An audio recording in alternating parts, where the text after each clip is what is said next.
नमस्कार। आज के इस विश्लेषण में एक बेहद अद्भुत और अनोखे उत्सव पर चर्चा करने वाले हैं, जिसे बड़ा मंगल के नाम से जाना जाता है। उत्तर प्रदेश के लखनऊ शहर में मुख्यतः मनाए जाने वाले इस त्योहार की धुन ही बिल्कुल अलग है। ये सिर्फ कोई आम धार्मिक आयोजन नहीं है।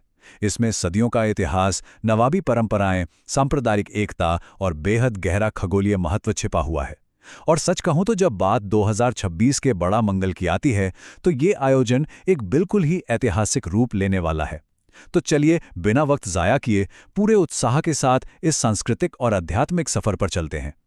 आज की इस चर्चा को हमने 5 मुख्य हिस्सों में बांटा है। 2026 की दुर्लभ घटना, इसकी शाही कहानी, भंडारे की भावना, रीति रिवाज और संयोग, और आखिर में विनम्रता का एक खूबसूरत पाठ। तो आइए शुरुआत करते हैं सबसे पहले हिस्से से और समझते हैं कि आखिर 2026 बड़ा मंगल की इतनी चर्चा क्यों हो रही है। यहाँ इस संख्या पर गौर करें, 8। ये संख्या इस बार की विशालता को बहुत अच्छे से दर्शाती है। आमतौर पर हिंदू कैलेंडर के ज्येष्ठ महीने में 4 या ज़्यादा से ज़्यादा 5 मंगलवार यानी बड़ा मंगल पड़ते हैं, पर 2026 में चमत्कारिक रूप से लगातार 8 बड़ा मंगल मनाए जाएंगे। एक के बाद एक पूरे 8 मंगलवार तक भक्ति और सेवा की धूम रहेगी। और इस अगली संख्या को देखिए, 19। ये आंकड़ा इस बात का प्रमाण है कि 8 मंगलवार का लगातार आना कितना ज्यादा दुर्लभ है। बिल्कुल सही, ऐसा महासंयोग पूरे 19 सालों के बाद आने वाला है। 19 साल। इसी वजह से श्रद्धालुओं में और सानी लोगों में इसको लेकर अभी से एक अलग ही उत्साह और इंतजार बन गया है। तो अब सवाल ये उठता है कि आखिर ऐसा हो क्यों रहा है। इसका बड़ा ही सीधा सा खगोलीय कारण है, जिसे अधिक मास कहते हैं। असल में अधिक मास एक अतिरिक्त चंद्र महीना यानी एक्स्ट्रा लूना मंथ होता है, जिसे हिंदू कैलेंडर और सोलर ईयर के बीच बैलेंस बनाने के लिए जोड़ा जाता है।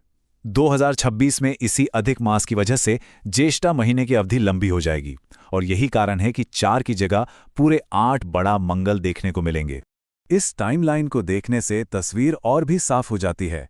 ये उत्सव 5 मई 2026 को पहले बड़ा मंगल के साथ शुरू होगा, फिर मई और जून के महीनों से होता हुआ 23 जून को 8वें और आखिरी बड़ा मंगल पर समाप्त होगा। ये लगभग 2 महीने तक चलने वाला एक अनवरत समय होगा, जिसमें पूरी निष्ठा के साथ सामुदायिक सेवा की जाएगी। अब 18वीं शताब्दी के लखनऊ की गलियों का रुख करते हैं और इस विशाल त्योहार के पीछे छिपे ऐतिहासिक मूल को तलाशते हैं। गंगा जामुनी तहजीब ये सिर्फ एक काव्यात्मक शब्द नहीं है, ये अवध की आत्मा है। ये दर्शाता है कि कैसे इस क्षेत्र में हिंदू और मुस्लिम संस्कृति बिना किसी टकराव के शांति से मिलती जुलती रही है। और सच मानिए, बड़ा मंगल इसी तहजीब का एक बेहतरीन और जीता जागता उदाहरण है, जो धर्म की हर दीवार को गिरा देता है। कहानी शुरू होती है नवाब शुजाउद्दौला के दौर से।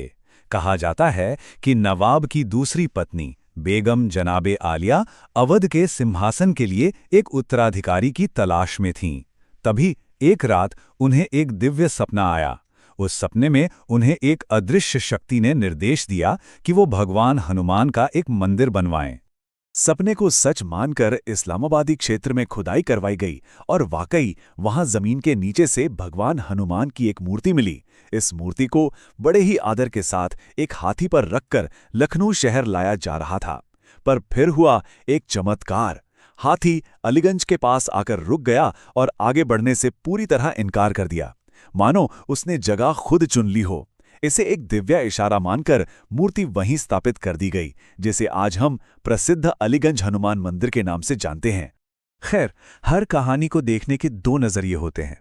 एक तरफ स्थानीय धार्मिक मान्यता है कि मंदिर बनवाने के बाद बेगम ने एक बेटे को जन्म दिया, जिसका नाम उन्होंने प्यार से मंगलू रखा। लेकिन दूसरी तरफ अगर ऐतिहासिक विश्लेषण की बात करें, तो पीसी सरकार जैसे इतिहासकारों का मानना है कि मंगलू नाम के किसी शाही उत्तराधिकारी का कोई ठोस सबूत इतिहास के पन्नों में नहीं मिलता। उनके मुताबिक ये वक्त के साथ बनी एक लोक कथा हो सकती है। दोनों ही पहलू अपनी जगह दिलचस्प हैं और इस त्योहार की नींव को समझने में मदद करते हैं। अब आते हैं इस त्योहार की आत्मा पर, यानी भंडारे की भावना पर। वैसे बड़ा मंगल की बात बिना इन लजीज व्यंजनों के अधूरी है। गर्मा गर्म पूरी सब्जी, मीठा हलवा, बूंदी के लड्डू और गर्मियों में राहत देने के लिए ठंडे मैंगो शेक, लस्सी और जगह जगह लगे पानी के स्टॉल यानी प्याऊ। सबसे खास बात यह है कि इसे बनाने और बांटने में हिंदू और मुस्लिम दोनों ही मिलजुल कर दिन रात काम करते हैं। लखनऊ की सड़कों पर चलने वाले किसी भी श्रद्धालु को भूखा या प्यासा नहीं रहने दिया जाता। ये सिर्फ खाना नहीं बांट रहे हैं, ये लोग प्रेम बांट रहे हैं। स्थानीय दुकानदार असलम खान जी के ये शब्द इस पूरी भावना को कितने खूबसूरत ढंग से बयान करते हैं। उन्होंने कहा कि प्रार्थना का तरीका अलग हो सकता है, पर दिल लखनऊ के लिए एक साथ धड़कते हैं। ये लफ्ज़ एक सच्ची सांप्रदायिक सद्भावना की आवाज़ हैं और बड़ा मंगल की सच्ची तस्वीर पेश करते हैं। चलिए अब समझते हैं कि इस दिन आखिर कौन से रीति रिवाज निभाए जाते हैं और 2026 में क्या अनोखा खगोलीय संयोग बन रहा है। 2026 का पहला बड़ा मंगल असाधारण इसलिए भी है क्योंकि इस दिन एकदंत संकष्टी चतुर्थी का संयोग बन रहा है। एक तरफ भगवान हनुमान हैं जो बल, साहस और हौसले के प्रतीक हैं, वहीं दूसरी तरफ भगवान गणेश का एक दंत रूप है जो ज्ञान और जीवन के अवरोध दूर करने का आशीर्वाद देते हैं। इन दोनों दिव्य ऊर्जाओं का मिलना एक ऐसी जबरदस्त सकारात्मक ऊर्जा पैदा करता है जो कि बहुत दुर्लभ है। इस दिन एक बड़ा ही शांति देने वाला अनुशासन पालन किया जाता है। ब्रह्म मुहूर्त यानी बिल्कुल सुबह सुबह उठना, शुद्ध विचारों का संकल्प लेना और फिर हनुमान जी को चमेली के तेल और सिंदूर से बना चोला चढ़ाना। फिर शाम ढलते ही आरती के साथ इस दिव्य दिन का समापन होता है। ये छोटे छोटे कदम असल में मानसिक शांति और आध्यात्मिक बल बढ़ाने के लिए तैयार किए गए हैं। पूजा पाठ में हनुमान चालीसा और बजरंग बाण की गूंज हर तरफ सुनाई देती है। मंदिरों में लाल कपड़े और फूल चढ़ाए जाते हैं।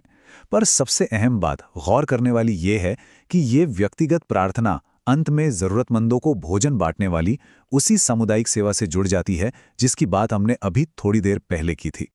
और अब हम इस चर्चा के आखिरी और सबसे गहरे हिस्से पर आते हैं, विनम्रता का पाठ। ये भंडारे और सेवा आखिर इतनी विनम्रता से क्यों की जाती है? इसका जवाब महाभारत के वन पर्व की इस कथा में मिलता है।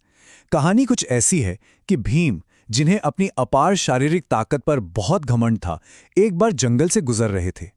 तभी उनका रास्ता एक बहुत ही कमजोर बूढ़े से दिखने वाले बंदर ने रोक लिया, जिसकी पूंछ रास्ते पर फैली थी। अहंकार में आकर भीम ने उसे हटने को कहा। बंदर ने जब लाचारी दिखाई तो भीम ने उस पूंछ को हटाने के लिए अपना पूरा जोर लगा दिया, पर यकीन मानिए भीम उस पूंछ को 1 इंच भी तस से मस नहीं कर पाए। और तब उस बंदर ने अपना असली रूप दिखाया। वो कोई आम बंदर नहीं थे, वो खुद पवनपुत्र भगवान हनुमान थे। क्योंकि भीम भी पवनपुत्र थे तो इस नाते से हनुमान जी उनके बड़े भाई हुए। हनुमान जी ने मुस्कुराकर भीम का घमंड तोड़ा और एक बड़ा ही सटीक पाठ पढ़ाया कि चाहे तुम्हारे पास कितनी भी ताकत क्यों ना हो, सच्ची ताकत वही है जो विनम्रता और निस्वार्थ सेवा के सामने झुकना जानती हो। बिना विनम्रता के शक्ति सिर्फ अहंकार है। इस पूरे विश्लेषण में हमने बहुत कुछ देखा। एक अद्भुत खगोलीय घटना, नवाबी दौर की मिली-जुली कहानियां और मिल बांटकर खाने और खिलाने की एक अटूट परंपरा। तो चलिए इस चर्चा को एक गहरे सवाल के साथ खत्म करते हैं। क्या बड़ा मंगल की आपसी भाईचारे और विनम्रता की ये प्राचीन परंपराएं सिर्फ एक सालाना त्योहार तक ही सीमित रहनी चाहिए, या फिर ये आज के दौर की दूरियों को मिटाने और एक बेहतर समाज बनाने के लिए एक शानदार ब्लूप्रिंट बन सकती हैं? इस पर जरूर विचार कीजिएगा। इस खास विश्लेषण में हमारे साथ जुड़े रहने के लिए बहुत बहुत धन्यवाद।